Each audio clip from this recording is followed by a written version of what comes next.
Action.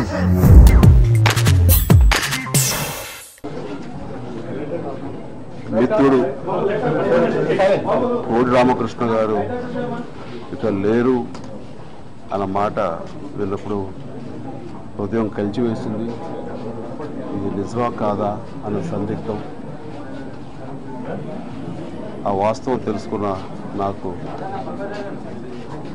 చాలా దిగ్భ్రాంతికి లోనయ్యాను. మా ఇద్దరి పరిచయం ఈనాటిది కాదు.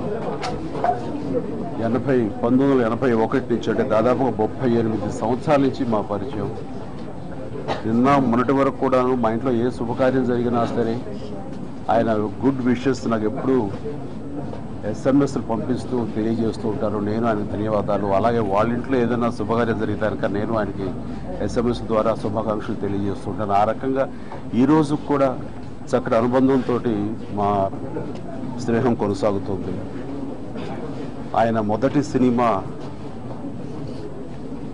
నాతోటే, ఇంట్లో రామయ్య వీధిలో కృష్ణయ్య. ఆ టైంలో నేను చాలా బిజీగా ఉన్నాను.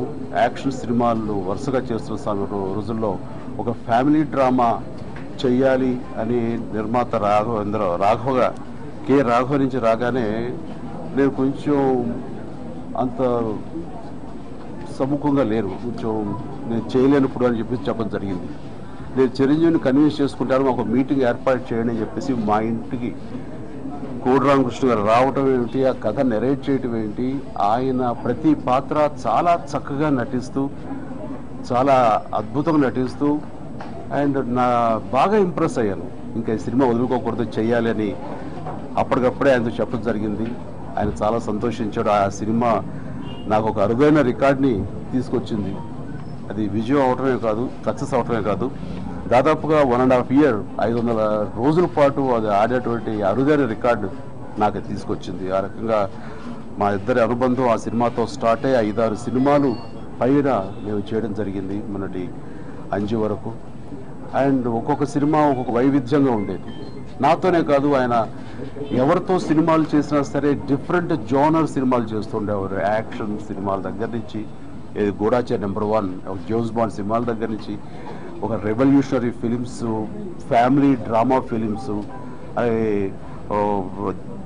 ఒక గ్రాఫిక్స్ ఫిలిమ్స్, అలాగే దేవుడికి సంబంధించినటువంటి దైవానికి సంబంధించిన సినిమాలు, ఇట్లా 1-2 రకరకాల సినిమాలతోటి చేసి వావ్ అనిపించి, దాసరి నారాయణరావు గారి తర్వాత అంతటి అరుదైన రికార్డు అన్ని సినిమాలు డైరెక్ట్ చేసే మళ్ళీ అంతటి గొప్ప ఘనత ఎవరికి ఉంటుంది అని అనుకుంటే, ఆయనకి దరిదాపుల్లో నేను ఉన్నాను అంటూ రామకృష్ణ గారు 125 సినిమాలు పైబడి చేసి, వెరైటీ సినిమాలు చేసి ఆయన తన సత్తాను చాటుకుని దాసరి గారు గర్వించే శిష్యుల్లో ఒకరిగా ఉండటం అన్నది అదొక గొప్ప ఘనత. ఆయనకి ఎప్పుడు పని తలకి ఆ రుమాలు కట్టిన దగ్గర, తుండు కట్టిన దగ్గర నుంచి అది తీసేంత వరకు పని తప్ప వేరే ధ్యాస ఉండదు. అంతటి కష్టపడే మనిషి, పని తప్ప వేరే ధ్యాస లేని డైరెక్టర్ కాబట్టి ఈ రోజున మనందరం గొప్పగా చెప్పుకుంటున్నాము. అండ్ నేను హిందీలో డెబ్యూ ఫిలిం చేయాలి, హిందీలో ప్రవేశించాలి అని అనుకున్నప్పుడు నాకు ఏదో సినిమా తెలుగు నుంచి రీమేక్ చేస్తే బాగుంటుంది హిందీలో అని అనుకున్నాను. అలాంటి సమయంలో నాకు తోచిన సినిమా కోడి రామకృష్ణ గారి దర్శకత్వంలో వచ్చినటువంటి అంకుశం నాకు చాలా ఇష్టమైన cinema. Very powerful story and చాలా ఇంట్రెస్టింగ్ కథనంతో కాంటెంపరీ ఫిలిం అది. అలాంటి సినిమా వచ్చాను. అదే ప్రతిబంధగా మేము హిందీలో చేయడం జరిగింది. నాకు ఆయన మంచి పేరు తీసుకొచ్చింది ఆ సినిమా. అట్లాగా కోడి రామకృష్ణ గారితో నాకు ప్రతి సినిమా ఒక నైస్ ఎక్స్పీరియన్స్. అలాగే ఆయన పర్సనల్గా కూడా నాతో షేర్ చేసుకునేవారు. ఆయన ఫస్ట్ ఇక పెళ్లి కాని యువకుడుగా ఉన్నప్పుడు ఆయన ఫస్ట్ లవ్ స్టోరీ ఎలాగా ఏంటి ఎలాగా అంటూ మీ సలహాలు కావాలి, మీ సంప్రదింపులు కావాలి, మీ సపోర్ట్ కావాలంటూ తన లవ్ స్టోరీ నాకు చెప్పేవారు. పద్మ గారిని లవ్ చేస్తున్నప్పుడు ఆలయ శిఖరం. సో తిరుపతిలో ఆ రకంగా పర్సనల్గా తనకున్నటువంటి భావాలు కూడా నాతో ఆయన షేర్ చేసుకుని అంతా ఓన్గా నన్ను హృదయానికి దగ్గరగా తీసుకునే వ్యక్తి కోడి రామకృష్ణ గారు.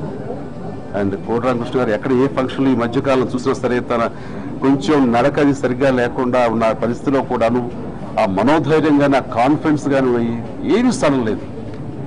ఎప్పుడు ఆయన ఉండే ఊతపదం సంపేదం గురువు గారు అని ఆ మాట అన్నప్పుడు చాలా బాధ అనిపిస్తుంది. అండ్ ఇంతటి ఆత్మీయులు, నాకు మనసుకు అతి దగ్గరైన వ్యక్తి కోటి రామకృష్ణ ఇక మనకి లేరు అనే వాస్తవాన్ని జీర్ణించుకుంటూ ఆయన ఆత్మకు శాంతి చేకూరాలని ఆ భగవంతుడు ప్రార్థిస్తూ ఆయన కుటుంబ సభ్యులకు నా ప్రగాఢ సానుభూతిని తెలియజేస్తున్నాను. Do subscribe to Friday Poster. Subscribe to Friday Poster. Subscribe to Friday Poster. Subscribe to Friday Poster. Subscribe to Friday Poster. Subscribe to Friday Poster. Subscribe to Friday Poster. Subscribe to Friday Poster. Subscribe to Friday Poster. Subscribe to Friday Poster. Subscribe to Friday Poster for more interesting updates. Subscribe to Friday Poster. Friday Poster. Chala thanks. Thank you.